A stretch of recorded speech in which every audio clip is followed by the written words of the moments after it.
एवं पुरुषों ने की गोवर्धन पूजा। घरों के बाहर गोबर के गोवर्धन पर्वत बनाए, सुख समृद्धि की कामना की। जिला मुख्यालय समेत जिले भर में शनिवार को गोवर्धन पर्व श्रद्धा और उत्साह के साथ मनाया।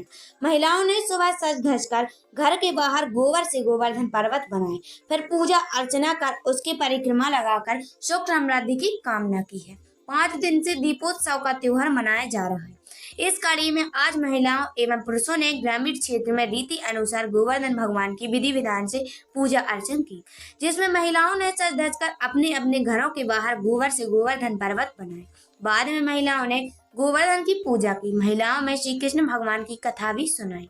महिलाओं ने परिक्रमा लगाई, मंगल गीत गाए। पंडित राम सुजान पाठक ने बताया कि गोवर्धन जी को अन्नकूट भी कहा जाता है। गोवर्धन पर्वत की पूजा का विशेष महत्व है। घरों में अन्नकूट का भोग लगाया जाता है। मान्यताओं के अनुसार गोवर्धन की पूजा करने से आर्थिक समस्याएं दूर होती हैं। मान्यता है कि गोवर्धन पूजा हमें प्रकृति और उसके संसाधनों के महत्व का संदेश देती है। यह पर्व हमें सिखाता है कि भगवान के सृजन का आदर करना चाहिए और उसका सम्मान करना चाहिए। गोवर्धन पूजा के दौरान अन्न, फल और अन्य खाद्य पदार्थों का प्रसाद चढ़ाकर प्रकृति के प्रति आभार व्यक्त किया जाता है। इस पूजन का दूसरा महत्वपूर्ण पक्ष यह है कि यह त्योहार आत्मनिर्भरता और अपनी माटी, जल, जंगल, जानवरों के प्रति कृतज्ञता प्रकट करने का अवसर है। इस त्योहार को लोग बड़े धूमधाम के साथ मनाते हैं और इस दिन लोग गाय, बैल और अन्य मवेशियों की विशेष पूजा करते हैं, क्योंकि यह पशु हमारे जीवन के महत्वपूर्ण अंग और कृषि में सहायक होते हैं। गोवर्धन पूजा के दिन घरों में गोबर से गोवर्धन पर्वत की आकृति बनाई जाती है और उस पर फल, फूल और दीप जलाकर पूजा की जाती है।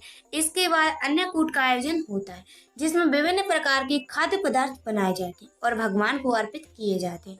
फिर यह प्रसाद के रूप में बांटा जाता है। हटा से पुष्पेंद्र अखबार की रिपोर्ट।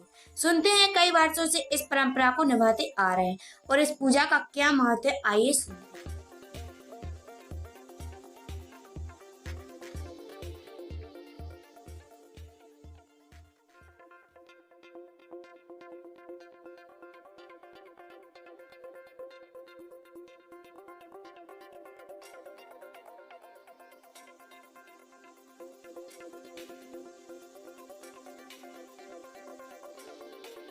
बोले गोवर्धन भगवान की जय। ये पूजा सनातन से चली आई है। ये पूजा श्री गोवर्धन भगवान की है। पहले इंद्र की पूजा होती थी, फिर भगवान का जन्म हुआ तो भगवान बोले पकवान बन रहे, तो भगवान ने पूछा जी किसके लिए बना रही अम्मा जी, माता जी, बाबा जी। तो भगवान ने कहा यशोदा मैया ने कि ये गोवर्धन जे इंद्र की पूजा के लिए है। क्योंकि इंद्र की पूजा क्यों करी जाती है?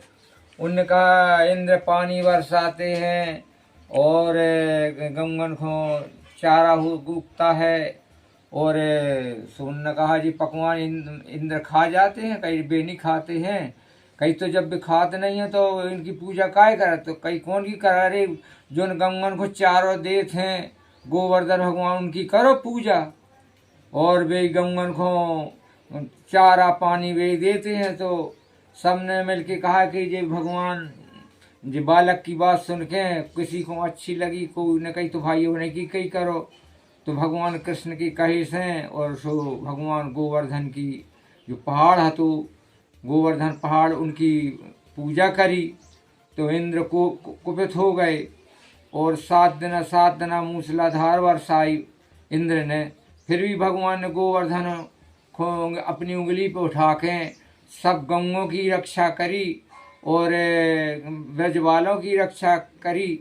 और जब उत भगवान ने जब नंद बाबा ने सब भोग लगाओ तो भगवान खुद गोवर्धन पर के बन के और सो सब जितना भोग है तो सब भगवान खा गए। और फिर जब सबने सोची कि आज तक इंद्र प्रकट नहीं भैया और इन भगवान गोवर्धन ने तो सब भोग पाला प्रसाद लोग। इस परंपरा को लेकर ग्रामीण क्षेत्र करके आज गोवर्धन भगवान की पूजा चली आ रही है और जे कार्तिक बदी परवा को होती है। और हमारा तो सबसे अनुरोध है जी भगवान गोवर्धन की पूजा सबको करना चाहिए। इससे सुख शांति मिलती है और भगवान सदा सबको अन्नदान प्रदान करते। अन्नकूट की, ये अन्नकूट की पूजा कहलाती है, इसलिए सबको करना चाहिए। ये सनातन से चली आई है और सबको करना चाहिए। धन्यवाद। श्री गोवर्धन भगवान की